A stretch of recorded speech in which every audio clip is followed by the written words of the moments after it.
नमस्कार, मी स्मिता. स्मिता किचनमध्ये आपले स्वागत आहे. तर आज आपण बनवणार आहोत नवरात्री स्पेशल बटाट्याचा तिखट चिवडा. त्यासाठी आपण कढईमध्ये तेल तापत ठेवलेलं आहे आणि इथं जसा बटाट्याचा किस घेतलेला आहे, जो आपण उन्हाळ्यामध्ये करून ठेवतो वर्षभरासाठी. आणि जर तो नसेल तुमच्याकडे तर तुम्हाला कुठल्याही तुमच्या जवळच्या मार्केटमध्ये हा इझिली अवेलेबल असतो. तर आता आपण हा तळून घेऊया. आपण चेक करूया तर तेल तापले का. तेल छान तापले आपलं. आपण थोडासा गॅस मिडियम ठेवूया. हळूहळू करून बॅचेस मध्ये हा चीज आपण फ्राय करून घेऊया. अशा पद्धतीने आपण सगळा चीज आपण फ्राय करून घेऊया. आपलं सगळं चीज फ्राय करून झालेलं आहे. आता आपण घेऊया शेंगदाणे. मी इथं 1 वाटी शेंगदाणे घेतलेले आहेत. तुम्ही तुमच्या आवडीप्रमाणे कितीही घेऊ शकता.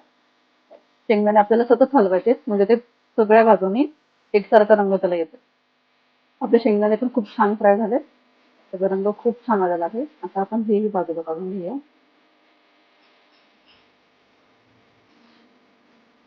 शेंगदाणे झाले. आता आपण काजू फ्राय करून घेऊया. काजू मी असे अर्ध्या अर्ध्या भागामध्ये कापून घेतलेले आहे. ते पण आपण छान याचा रंग बदलेपर्यंत छान फ्राय करून घेऊया. यामध्ये सुक्या खोबऱ्याचे काप पण तुम्ही घालू शकता आणि वेगवेगळे ड्रायफ्रूट जे तुम्हाला आवडतात तेही तुम्ही ह्यात घालू शकता. आपले काजू छान फ्राय झाले. तेही आपण बाजूला काढून घेऊया.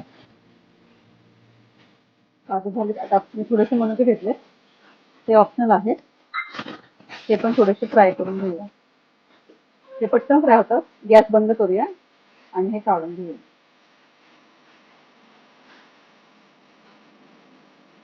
आता यामध्ये आपण सुके मसाले घालून घेऊया. घ्यायचे थोडंसं मीठ, चवीनुसार, लाल तिखट. हे मी काश्मीरी लाल मिरची वापरते. याच्याने चांगला रंग येतो आणि तिखट चिवडा होणार नाही. जर तुम्हाला रंग कमी हवा असेल तर तुम्ही साधी लाल मिरची टाकू शकता. त्यानंतर घ्यायचे पिठी साखर. पिठी साखरेने पण खूप छान चव येते त्याला, तिखट आणि गोड. हे आपण मिक्स करून घेऊया.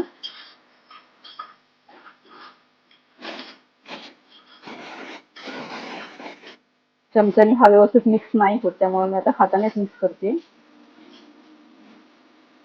आपला चिवडा बनवून तयार आहे. आता आपण हे सर्व करूया.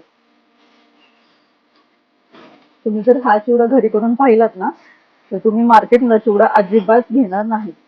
कारण टेस्ट मध्ये पण फरक असतो आणि क्वांटिटी आणि हायजेनिक पण नसतो. त्यामुळे एकदा हा घरी करा, करून खावा आणि मला कमेंट करून नक्की सांगा कसं झालं. थँक्यू.